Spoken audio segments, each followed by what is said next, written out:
The sun was bleeding its last light across the wide Texas sky when she walked into Dust Valley. Her boots were worn thin. Her dress carried the memory of long roads, and her eyes tired, yet stubborn, held a fire that even the desert couldn't swallow.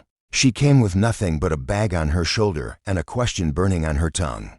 Would anyone give her a chance? At the far end of the valley stood a ranch where the wind never stopped humming. The man who owned it was known simply as Cole Walker, a quiet cowboy with a heart hardened by years of loss. Folks said he'd once loved deeply, and that love had left him with nothing but silence and scars. He didn't hire strangers. He didn't trust women. But that evening, as he fixed a broken fence beneath the falling sun, he looked up and saw her. She walked right up to him, dust swirling at her feet. "Sir," she said, voice trembling, "I'm looking for work. I can clean, cook, tend horses, whatever you need." Cole didn't answer right away. He studied her, from the dirt under her nails to the honesty in her eyes. "You from around here?" he finally asked. She shook her head. "No, just passing through.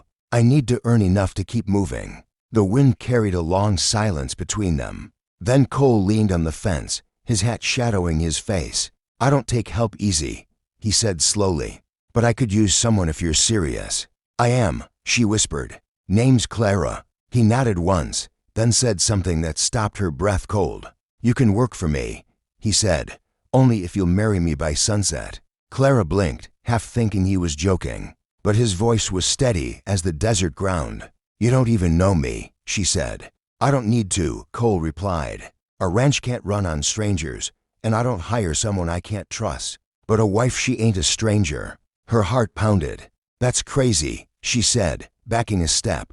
"You don't even know what you're asking." Cole's eyes softened for the first time. "Maybe I don't, but I know what loneliness feels like. And I know what this land takes from a man when he's got no one to fight for." The air went still, the desert watching in silence. Clara wanted to turn away, to run, but something in his voice, in that rough honesty, rooted her to the spot. Yet she couldn't. There was something strange about Cole Walker, something steady and unreadable. His offer sounded mad, but his tone was too calm to be a joke. "You don't even know if I can work," she said finally, her voice breaking slightly. "I'll take my chances," he replied, tightening the strap of his gloves. "You said you can cook, clean, ride. That's good enough. I don't need a mate, I need a partner. Someone who'll stand when the storms come and stay when the wells run dry." Clara swallowed hard. "And marriage is your condition?" "By sunset," he said, his eyes meeting hers, unblinking. "You can walk away, or you can stay and be my wife. But I don't hire help. I build a life." The sky deepened to a burning orange, and the air thickened with the scent of sage and dusk. Clara looked at the endless horizon, the freedom she'd been chasing, and then back at the man whose words anchored her heart in place. She thought about the miles she'd walked, the doors slammed in her face, the hunger that followed her shadow. Maybe this wasn't madness. Maybe it was fate wearing a dusty hat. "What's in it for you?" she asked quietly. Cole hesitated. "The law says a married man keeps his land. I got men in town trying to take it from me. I don't plan on watching my father's ranch disappear. I need someone to stand beside me when they come asking questions. So I just be a name on paper? For now," he said softly. "But I don't make promises I won't keep. You'll have food, shelter, and half this land if you want it." "I don't lie, Clara." She stared at him, searching his face for deception. But all she found was a weary truth. Maybe he was desperate. Maybe they both were. "I don't believe in love at first sight," she murmured. He almost smiled. "Good. I ain't asking for love. Just a chance to start over." The sun dipped lower, the light painting the world in gold. Clara's heart pounded as if it could hear the ticking of fate. One word could change everything. She took a breath and said, "All right, Cole Walker. If it means survival, I'll marry you by sunset."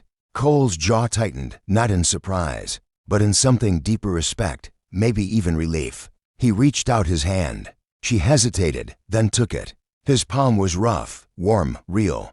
As they stood together beneath the dying light, the desert wind carried a whisper of something unspoken, hope, danger, or maybe the beginning of a love neither had planned for. And far off, as the church bell rang its lonely call, the sun slipped behind the horizon, sealing their fates beneath a sky burning with promises.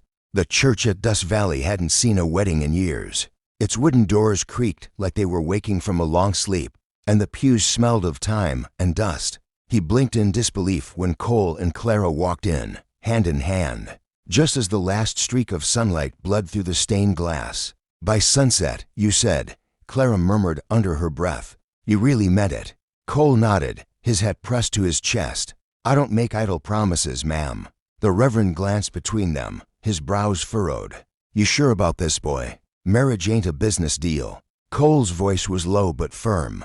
"It's the only deal that keeps Dust Valley standing." She stood beside him, her heart thudding like wild hooves.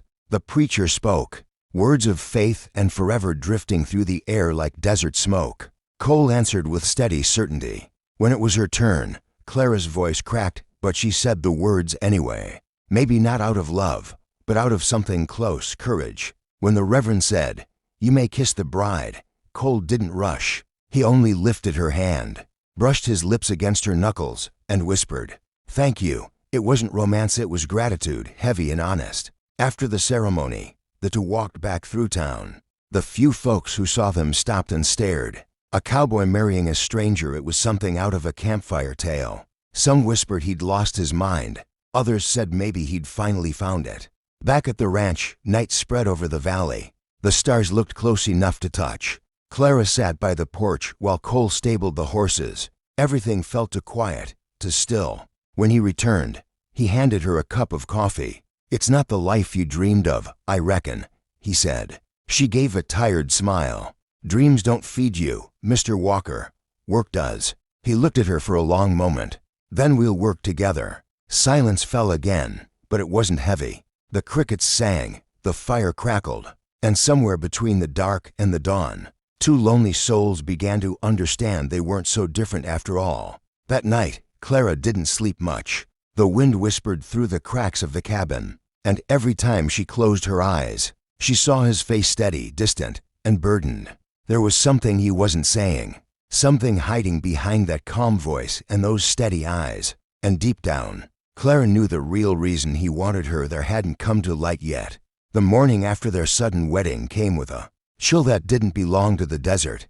A pale mist clung to the ground, rolling across the valley like ghost breath. Clara stood by the porch, watching the sun crawl over the horizon. She still couldn't believe it. One day she was a drifter. The next she was Mrs. Cole Walker. Cole stepped out from the barn, wiping his hands on a rag. "You up early?" he said, his voice quiet as ever. "Couldn't sleep," Clara admitted. "Didn't feel right to stay in that big bed alone." He gave a faint smile. "Didn't feel right to share it yet either." Then he poured her a cup of coffee and handed it to her, steam curling into the dawn. They drank in silence, watching the cattle move slow through the pasture. But peace never lasts long in Dust Valley. Before the sun climbed high, a horse rode in fast from town, a man dressed in black with a smug grin and a paper in his hand. Clara felt her stomach twist as the rider stopped at the gate. Cole didn't flinch. "Morning, Wade," he said. "Morning, Walker," the man replied, dismounting. "Heard a rumor you went and found yourself a wife overnight." Cole's jaw tightened. "You heard right." Wade laughed. "Desperate move. You think marrying some drifter's gonna save your land? The bank don't care about a ring. You still owe money, and time's running thin." Clara watched quietly, her pulse quickening. Cole stepped closer, his voice turning to steel. "You tell the bank I'm not selling this ranch. Not now, not ever." Wade leaned forward. "You'll change your tune when the drought hits again. This land's dying. Cole, maybe it's time you let it go." Cole's eyes burned with a silent fury. "Not while I'm breathing." The man chuckled, tipped his hat toward Clara, and rode off, dust swirling behind him. Clara turned to Cole. "He's trying to take the ranch, isn't he?" He didn't answer at first, just looked out over the dry fields. Finally, he said, "This land's been in my family for 3 generations.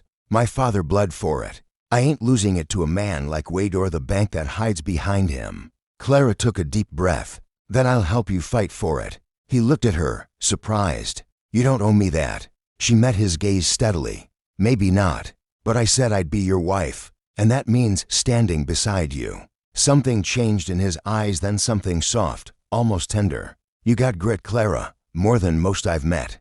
That night, as the fire burned low and the stars shimmered above the ranch, Clara realized that what had started as a bargain was turning into something deeper, a partnership forged in struggle, maybe even trust.